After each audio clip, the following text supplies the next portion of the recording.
A few moments. Hello guys! Good day everyone!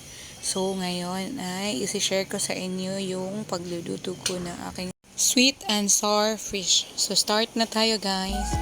So ayan, meron na tayong mantika na pinainit natin sa ating kawali. Ayan, so after nyan ay ihulog na natin yung ating ahos. Bawang. Tapos, halo-haluin. And then, sunod na natin kaagad yung iba, yung ating malaking gayat ng sibuyas.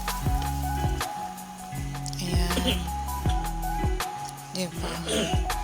Tapos, iyan na lang natin siya guys para mawala yung buo-buo.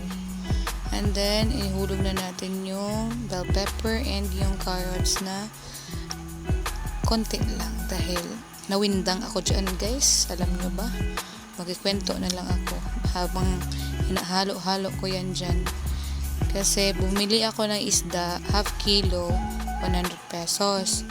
Tapos, yung mga ricados ko, yung mga lamas, umabot ng 60 pesos. Oh my God. So, ayan guys, nalagyan ko na nga pala yan ng mix na water with sugar and suka. So, minix ko siya ahead of time doon sa bowl. Bago ko siya hinulog dyan or nilagay. Tapos, nilagyan ko yan ng magic.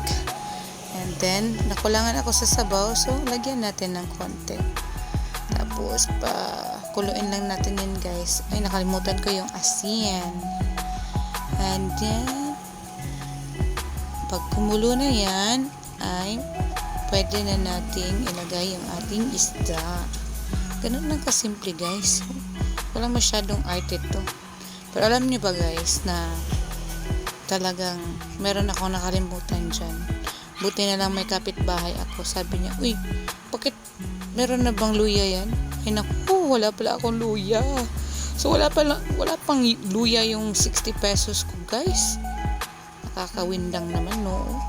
Buti na lang meron siya. So, nakahingi ako. Ayan. Pwede na nating ilagay yung ating 4 na isda. So, yung half kilo guys na tamarong is only 6 pieces. Dalawa lang naman kami.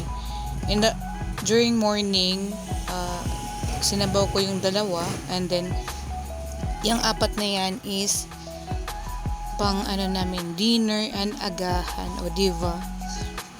Ganun dapat ang diskarte sa buhay guys kasi ang mahal na ng bilihin ngayon. Dapat tipid-tipid din. Tsaka gumawa ng paraan para makatipid, diba? Kasi kung aasa ka lang sa mga luto dun sa karinderya, isang kain mo 70 pesos. Ay nako. Buti pa yan ilan lang? 160. Divide natin ng 3. O diba? Hindi naman masyadong tapos yun. Thank you guys for watching.